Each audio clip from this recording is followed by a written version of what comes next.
Estamos de volta às 8h11. Silvana Ramiro, a polícia concluiu o inquérito daquele caso, da morte do personal trainer Ítalo Miller na Barra da Tijuca. A polícia indiciou o motorista por homicídio. Ele era conhecido por ser personal de várias celebridades. Vamos ver na reportagem. As imagens dão dimensão da gravidade do acidente que matou o personal trainer Ítalo Miller Azevedo dos Santos, de 34 anos. Por volta das 7h30 da noite do dia 26 de julho, Ítalo passava de moto pela Avenida Lúcio Costa, na Barra da Tijuca, zona oeste do Rio, quando um motorista bateu de frente com ele. Segundo as investigações, o homem dirigia embriagado, na contramão e acima da velocidade permitida. A polícia apontou que Marcos Vinícius Cardoso Fazenda, que estava no carro prata, invadiu a pista no sentido contrário e acertou em cheio o motociclista. Apesar de não ter feito o teste do bafômetro, o inquérito mostra que Marcos Vinícius ingeriu bebida alcoólica, de acordo com testemunhas e médicos. A perícia constatou ainda que Marcos estava a 83 km por hora, numa pista onde a máxima permitida é de 70. A moto da vítima foi arrastada por cerca de 18 metros e o carro do motorista bateu em outros 3 que estavam estacionados. Marcos foi indiciado pela polícia por homicídio doloso, com dolo eventual, porque assumiu o risco de matar. A polícia ainda descobriu que no mesmo dia que matou o Ítalo, o motorista já tinha se envolvido num outro acidente de trânsito horas antes. Ele também tinha sido multado por avanço de sinal vermelho. Marcos Vinícius está internado no Hospital Casa de Portugal, no Rio Comprido. Ítalo Miller era personal da modelo Graciane Barbosa, que lamentou a morte. Agora, a família de Ítalo espera que a justiça seja feita. Ele era apaixonado pelo trabalho, pela família e pelo Flamengo.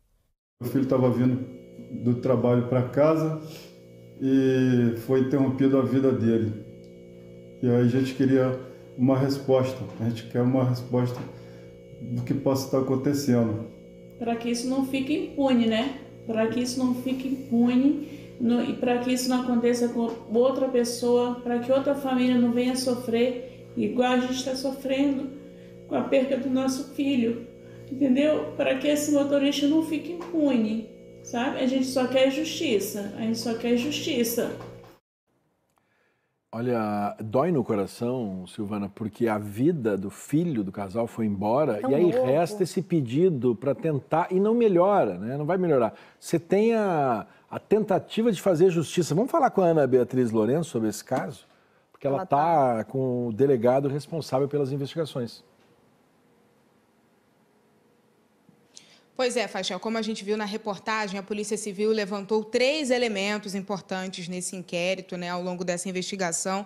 A gente vai frisar mais uma vez com o doutor Ângelo Lages, responsável pela investigação a respeito da morte do Ítalo. E aí, doutor, vocês levantaram 3 pontos importantes, a respeito da condução, de como foi a condução desse motorista no dia desse crime. O que vocês descobriram desses 3 elementos? Bom dia. Bom dia, Ana. Bom dia, Fachel.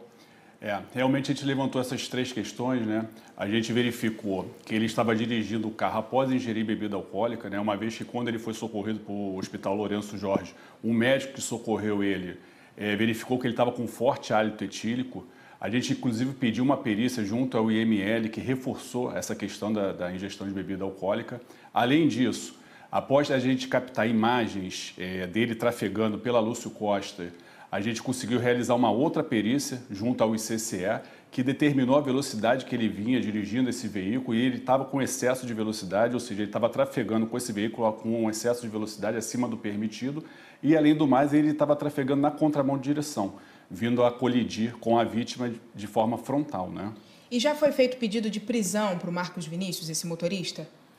Tendo em vista a conclusão do inquérito, ele foi indiciado por homicídio doloso, porque ele assumiu o risco de matar. A gente representou, sim, pela prisão preventiva dele. Esse inquérito está com o Ministério Público e a gente vai aguardar também uma posição da Justiça. Doutor, só para a gente encerrar, fica também uma orientação para todos os motoristas que estão assistindo a gente, rapidamente, orientação para sempre ter responsabilidade no volante, Isso é importantíssimo, A gente não pode mais admitir que o motorista dirija após ingerir bebida alcoólica. Muito obrigada, doutor Ângelo. Fachel Silvana. A verdade é que a legislação e toda a ação que a justiça faz com relação a motoristas que cometem essas barbaridades, Silvana, no Brasil, ainda é tudo muito leve. Tá mudando, mas muito devagar. E existe muita sensação da impunidade. Muito, porque faz e acontece e é aquela história não dá nada. Ou dá pouco, ou dá quase nada. Sabe? Como é que alguém bêbado, como é que alguém que bebe, como é que alguém que fica embriagado, Silvana, pega num volante? É inacreditável. Mas é difícil, chega lá, aí a justiça, né, bota lá, em vez de não foi por querer, aí é difícil. Olha, a gente tem muito ainda o que evoluir nessa questão da responsabilidade do motorista no trânsito. Pode ser acidente? Pode sim. Pode ser sem querer? Pode sim. Mas tem muita gente que está fazendo coisa errada, está bebendo e pegando a direção. E isso aí, Silvana, tinha que ser punido com a maior força possível, porque é muita irresponsabilidade você beber e pegar na direção de um carro.